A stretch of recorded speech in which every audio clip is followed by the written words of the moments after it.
Hi అండి, అందరికీ నమస్కారం. నేను మీ వేణుగోపాల్ రెడ్డి ఫ్రమ్ జోష్ ఇన్నోవేషన్స్ ప్రైవేట్ లిమిటెడ్, జోష్ ఇన్స్టిట్యూట్ ఆఫ్ ఫారెన్ లాంగ్వేజెస్. మనము ఎప్పుడూ ఎడ్యుకేషన్ వీడియోస్ చేస్తూ ఉంటాం. ఆటవిడుపుగా కొన్ని ప్రపంచంలో జరిగేటువంటి విషయాలు కూడా మనం ఎప్పటికప్పుడు అవగాహన పెంచుకున్నప్పుడు పేరెంట్స్కి రేపు పొద్దున మీరు తీసుకునేటువంటి కోర్సు విషయంలో కూడా ఉపయోగపడుతున్న ఉద్దేశంతో మీ అందరికీ డాలర్ డ్రీమ్స్ ఉన్నటువంటి విద్యార్థులే ఎక్కువ మంది నా వీడియోస్ చూస్తూ ఉంటారు కాబట్టి యుఎస్కి సంబంధించినటువంటి ఒక పెద్ద న్యూస్ ఒకటి వచ్చింది. ఏదైతే 75 దేశాలకు సంబంధించినటువంటి ఇమ్మిగ్రెంట్ వీసాని సస్పెండ్ చేస్తూ మన డీజేటీ గారు ఒక నిర్ణయం తీసుకున్నారు. దీంట్లో ఈ 75 దేశాల లిస్టులో అయితే మన దేశం లేదు. ఎందుకు లేదు? ఆ తీసుకున్నటువంటి నిర్ణయం యాక్చువల్గా దేనికి సంబంధించింది, అది మన మీద ఎటువంటి ఇంపాక్ట్ చూపిస్తుంది అనేది మనం ఇప్పుడు చూద్దాం. సో మొత్తము ఈ ఇమ్మిగ్రేషన్కి సంబంధించినటువంటి పాలసీస్లో ఒక మేజర్ మూవ్ అయితే ట్రంప్ అయితే అడ్మినిస్ట్రేషన్ తీసుకోవడం జరిగింది. 75 దేశాలకు సంబంధించినటువంటి ఇమ్మిగ్రెంట్ వీసాస్ సంబంధించినటువంటి దాన్ని వాళ్ళు ఇండెఫినెట్గా బంద్ చేశారు. ఈ లిస్టులో అయితే ఇండియా అయితే లేదు.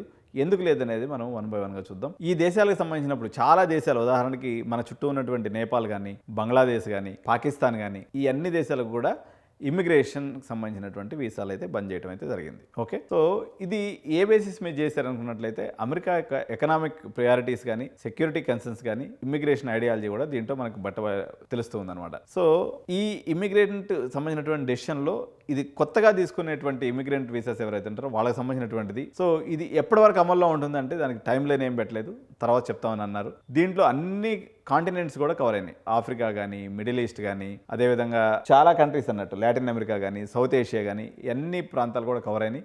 ఇందులో మనకి సరౌండింగ్స్లో ఉన్నటువంటి ఆఫ్ఘనిస్తాన్, పాకిస్తాన్, బంగ్లాదేశ్, నేపాల్, భూటాన్, ఇవన్నీ కూడా వీళ్ళకి ఇమిగ్రెంట్ వీసాస్ అనేవి ఇక రావు.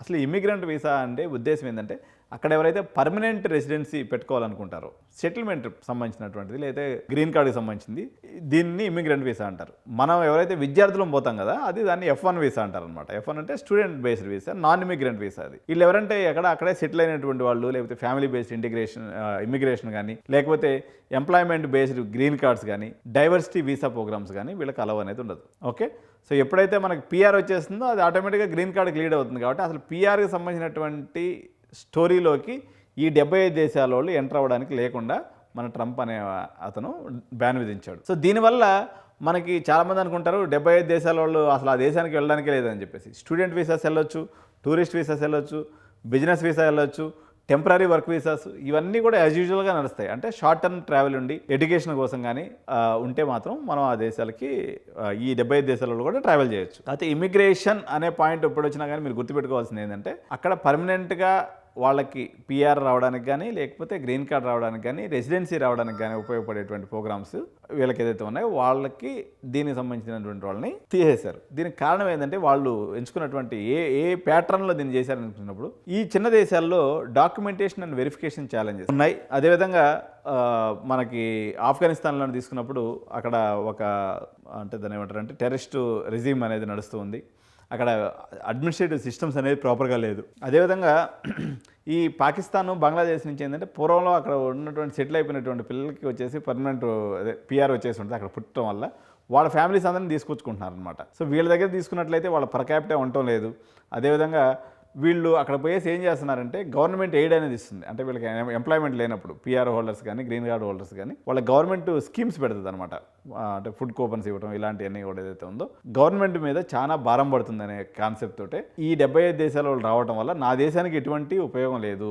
వీళ్ళు పబ్లిక్ ఛార్జ్ అంటారు. పబ్లిక్ ఛార్జ్ అంటే ప్రజాధనాన్ని వీళ్ళ మీద పెట్టాల్సి వస్తుంది.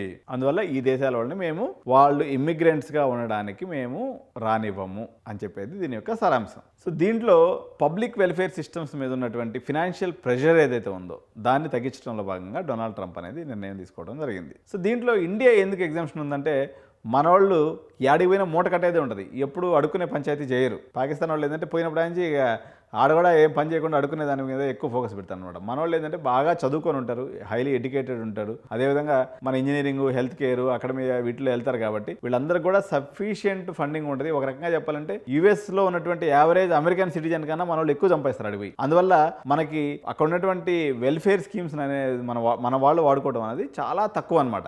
అందువల్ల మనల్ని ఈ లిస్టులో నుంచి ట్రంప్ అడ్మినిస్ట్రేషన్ పక్కన పెట్టింది. మనకి ఆ ఇష్యూ అనేది లేదు. సో ఇంకొక విషయం ఏంటంటే మన యొక్క వ్యవస్థల మీద కూడా యూఎస్కి అనేది ఎప్పుడు గౌరవం ఉంటుంది. అంటే మన బ్యాంకింగ్ వ్యవస్థ కానీ, లేకపోతే మన గవర్నమెంట్ డిపార్ట్మెంట్స్ ఏదైతే సివిల్ అడ్మినిస్ట్రేషన్ కానీ, వెరిఫికేషన్ సిస్టమ్స్ కానీ, కాంప్లయన్స్ రేట్స్ ఏదైతే ఉన్నా వీసా కాంప్లయన్స్ రేట్స్ కానీ, ఇవన్నీ కూడా ఇండియన్స్ స్ట్రాంగ్గా ఉంటుంది ఇక్కడ సిస్టమ్ కాబట్టి ఇది ఒకటి ఉంటుంది. యుఎస్ టెక్నాలజీ మరియు హెల్త్ సెక్టార్లో మన యొక్క డామినేషన్ అనేది చాలా పెద్ద ఎత్తున ఉంది. ఒకవేళ ఇమ్మిగ్రేషన్ మీద కానీ మన మీద కానీ ఏదైనా బ్యాన్ వేస్తే ఇది మనకి ఎంత నష్టం చేస్తుందో తెలియదు, కానీ US technological companies health care sector కుప్పకూలిపోద్ది. ఓకే, కాబట్టి ఇండియా యుఎస్ స్ట్రాటజిక్ పార్ట్నర్షిప్ అనేది ఒక మేజర్ రోల్ ప్లే చేస్తుంది ఈ విషయంలో. కాబట్టి మనకి ప్రస్తుతానికి దాంట్లో నుంచి పక్కన పెట్టాడు. దీనివల్ల మనకి ఏం మేలు జరుగుతుంది? సో మనకి యాజ్ యూజువల్గా గతంలో ఏదైతే ఉందో ఇమిగ్రేషన్ విషయంలో ఎంప్లాయ్మెంట్ డేస్ కానీ, గ్రీన్ కార్డ్స్ కానీ, H1Bs కానీ ఎటువంటి ఇంపాక్ట్ అనేది ఉండదు. సో మనకి స్కిల్డ్ వీసా విషయంలో మనకి ఏ ఇబ్బంది ఉండదు. మన మీద ఉన్నటువంటి లేకపోతే మన మీద ఉంచినటువంటి నమ్మకం ఏదైతే ఉందో గ్లోబల్ మార్కెట్లో ఇండియా యొక్క ప్రతిష్టను కూడా పెంచుతుంది. సో ఎప్పుడు మన ట్రంప్ గారు ఎప్పుడు వేసి ఆసిఫ్ మునీర్ని ముద్దు పెట్టుకుంటూ ఉంటాడనమాట. ఈ ముద్దు పెట్టుకునే సీన్ పక్కన పెట్టినప్పుడు కూడా ముద్దేరా బాబు, మీ వాళ్ళు వస్తే ఇక్కడికి వచ్చి మా మీద భారం పడిపోతుంది అంటే ట్రంప్ ఎట్టాడంటే తమ్ముడు ప్యాకాటే. సో ఆసిఫ్ మునీర్ ముద్దు పెట్టుకుంటాడు, లేకపోతే ఇంక మళ్ళీ ఆ దేశం యొక్క ప్రైమ్ మినిస్టర్ని తీసుకొని వచ్చి ఆయన వైట్ హౌస్లో మంచి ఇది చేస్తారు, మావాడు సూపర్ అని చెప్తాడు, మావాడు డూపర్ అని చెప్తారు.